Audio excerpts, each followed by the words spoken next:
안녕하세요. 강서구 치매안심센터 작업치료사 한미리입니다. 뇌건강도 쏙쏙 챙기는 기억채워유 인지활동 생생두뇌톡 네 번째 시간입니다. 생생두뇌톡이란 생활 속 어려운 문제를 함께 생각해보며 우리의 두뇌를 톡톡 깨워보는 시간인데요. 오늘은 더운 여름 찾아오는 폭염과 추운 겨울 찾아오는 한파에 대한 대처 방법에 대해 알아보겠습니다. 먼저 폭염입니다. 기후변화로 인해 폭염의 발생 빈도와 강도가 점차 증가하고 있기 때문에 대처 방법을 알고 계시면 좋을 것 같습니다. 폭염은 비정상적인 고온 현상이 수일에서 수십일간 지속되며 사람과 환경에 피해를 주는 재해를 말합니다. 우리나라 기상청에서는 두 가지의 폭염특보를 내는데요. 폭염주의보와 폭염경보입니다. 폭염주의보는 일 최고 체감온도가 33도 이상인 상태가 2일 이상 지속될 것으로 예상될 때를 말하고, 폭염경보는 일 최고 체감온도가 35도 이상인 상태가 2일 이상 지속될 것으로 예상될 때 말합니다. 무더운 여름 폭염에 의한 온열 질환에는 어떤 것들이 있을까요?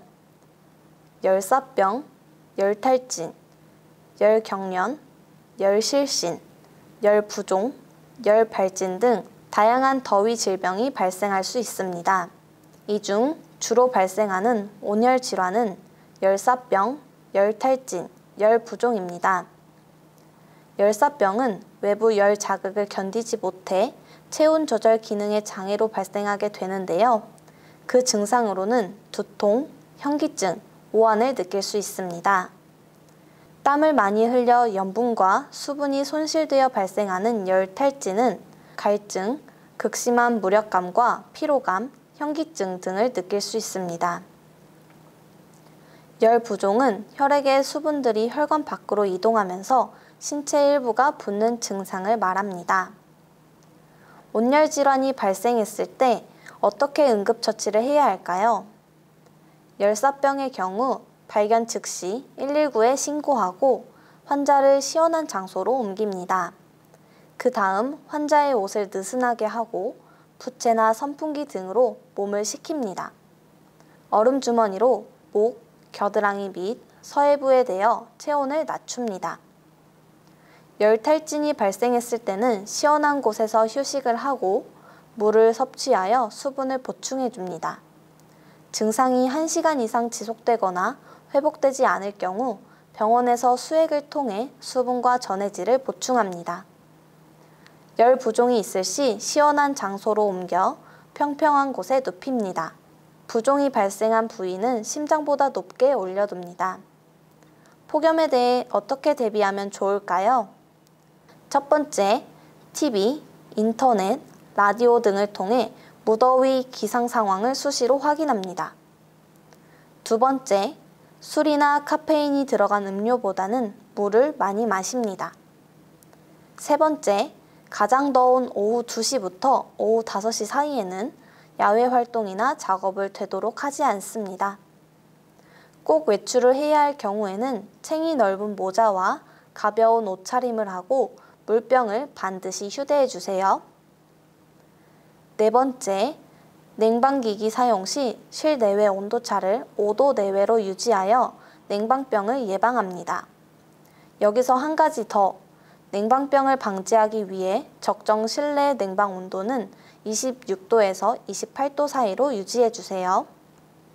다섯 번째, 현기증, 메스꺼움, 두통의 가벼운 증세가 있으면 무더위 쉼터 등 시원한 장소를 이용해 주세요.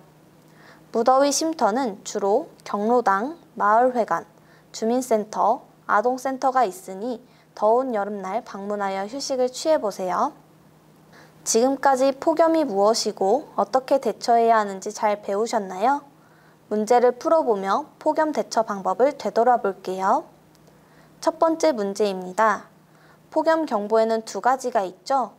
폭염주의보와 폭염경보의 기준 체감온도는 몇 도일까요?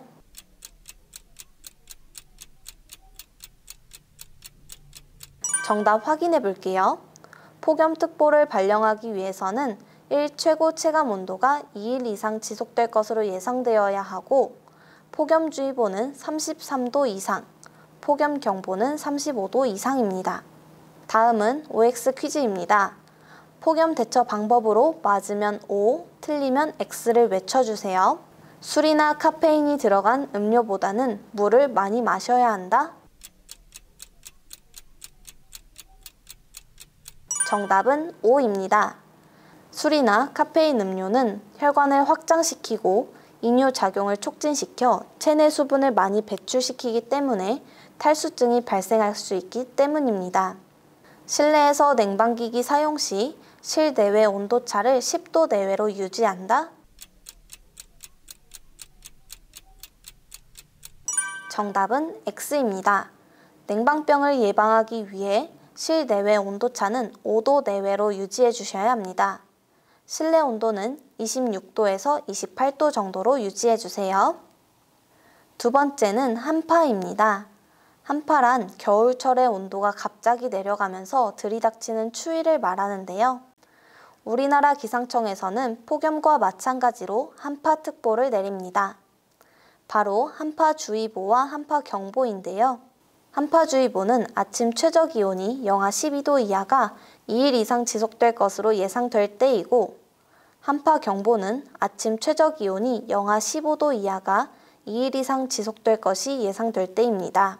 급격한 추위로 인해 발생할 수 있는 한랭 질환에는 무엇이 있을까요? 먼저 저체온증입니다. 저체온증은 심부 체온이 35도 이하로 떨어지는 상태를 말하는데요. 팔, 다리의 심한 떨림과 지속적인 피로감을 느끼고 말이 어눌해지거나 기억장애가 발생하며 점점 의식이 흐려지는 증상이 나타납니다. 동상은 심한 추위에 노출되었을 때 피부 조직이 얼어 혈액 공급이 중단된 상태를 말하는데요. 쑤시는 듯한 통증과 피부가 창백해지고 심할 경우 괴사가 될 수 있습니다. 주로 손가락이나 발가락, 다리, 귀 등에서 쉽게 나타납니다. 동창은 다습하고 가벼운 추위에 지속적으로 노출되었을 때 작은 혈관이 손상되어 염증이 발생하는 상태를 말합니다. 심한 경우 물집과 궤양이 생길 수 있습니다. 이런 한랭 질환이 발생했을 때 어떻게 대처해야 할까요? 저체온증의 경우 신속히 병원으로 가거나 바로 119로 신고합니다. 젖은 옷은 벗기고 담요나 침낭으로 감싸주고 겨드랑이, 배 위에 핫팩이나 더운 물통 등을 둡니다. 이때 이런 재료가 없을 경우 사람을 껴안는 것도 효과적입니다. 동상이 발생했을 때 병원을 방문하여 진료를 받는 것이 우선입니다. 환자를 따뜻한 환경으로 옮기고 동상 부위를 따뜻한 물에 담급니다. 얼굴과 귀는 따뜻한 물수건을 대주고 자주 갈아줍니다. 손과 발은 소독된 마른 거즈를 이용해 습기를 제거하고 서로 달라붙지 않게 사이에 끼웁니다. 동상 부위는 약간 높게 하여 부종과 통증을 줄여줍니다. 동창의 경우 따뜻한 물에 언 부위를 담가 서서히 피부를 따뜻하게 하고 동창 부위를 살살 마사지하여 혈액순환을 유도합니다. 또한 환부를 긁지 않고 청결하게 유지하고 보습해줍니다. 그럼 한파는 어떻게 대비해야 할까요? 첫 번째, 따뜻한 옷차림입니다. 체온 유지를 위해 옷을 여러 겹으로 입고 외출 시에는 장갑, 목도리, 모자 등 방한용품을 착용하여 체온 손실을 막아줍니다. 두 번째, 적정 실내 온도 유지하기입니다. 실내 온도는 18에서 20도로 유지하며 지나치게 높게 설정하지 않습니다. 또한 건조해진 날씨로 가습기를 사용하거나 젖은 수건을 걸어 실내 습도를 40에서 60%로 유지해야 하는데요. 그 이유는 체온 유지와 호흡기 질환 예방에 효과적이기 때문입니다. 세 번째, 건강한 생활습관 유지하기입니다. 이른 아침 야외 운동은 자제하고 실내에서 가벼운 운동을 해주세요. 따뜻한 물이나 차를 자주 마셔 체온을 유지해주고 충분한 영양 섭취를 통해 면역력이 떨어지는 것을 방지해줍니다. 네 번째, 저체온증 동상과 같은 한랭 질환이 의심될 땐 따뜻한 옷과 담요, 음료 등으로 보온을 유지하며 즉시 병원에 가거나 119에 신고해 주세요.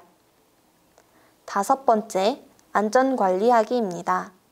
방한기구나 전열기를 사용하기 전에는 이상이 없는지 확인해 주세요. 사용할 경우 일정한 시간마다 실내를 환기시키고 외출 시에는 꼭 전원을 꺼주세요. 6번째, 장기간 외출 시에는 동파를 예방하기 위해 수도꼭지를 보금 열어 물이 흐르게 하고 난방을 끄지 말고 낮은 온도로 유지될 수 있도록 합니다. 이렇게 한파를 대비하는 방법까지 알아보았는데요. 우리 어르신들 겨울철에 꼭 조심해야 하는 것이 있습니다. 바로 낙상입니다. 겨울철 낙상 사고 예방법도 함께 알아볼게요. 겨울이 되면 얼음이나 눈에 의해 길이 미끄럽기 때문에 평소에 걷는 복폭보다 좁게 걷고 스마트폰이나 다른 것을 보지 않고 걷도록 합니다. 외출 시에는 장갑을 끼고 굽 높은 신발 대신 미끄럼 방지가 되는 운동화를 신어주세요. 길을 걷다 물이나 눈, 얼음이 있는지 확인하고 미끄러운 빙판길은 돌아서 갑니다. 걸을 때는 주머니에 손을 넣지 않도록 하고 평소에 규칙적인 스트레칭을 통해 관절을 유연하게 해주고 외출 전에는 몸을 풀어줍니다. 한파 대처 방법에 대해 배운 것을 돌아보며 문제를 풀어볼게요.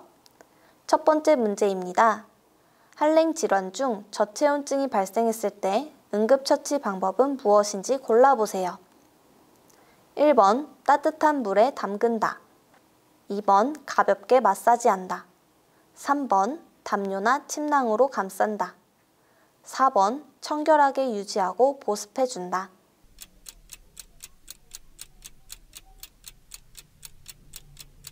정답은 3번입니다. 저체온증이 발생했을 때는 먼저 병원으로 빠르게 이동하거나 119에 신고를 합니다. 그 다음 젖은 옷은 갈아입히고 침낭이나 담요로 감싸주고 겨드랑이, 배 위에 핫팩이나 더운 물통을 끼워 체온을 높여주세요. 저체온증 환자의 경우 작은 충격에도 치명적인 결과를 줄 수 있으니 마사지를 하거나 손으로 문지르는 행동은 피해주세요. 두 번째 문제입니다. 한파를 대비하기 위해 실내 적정 온도와 습도는 얼만큼으로 맞춰야 할까요?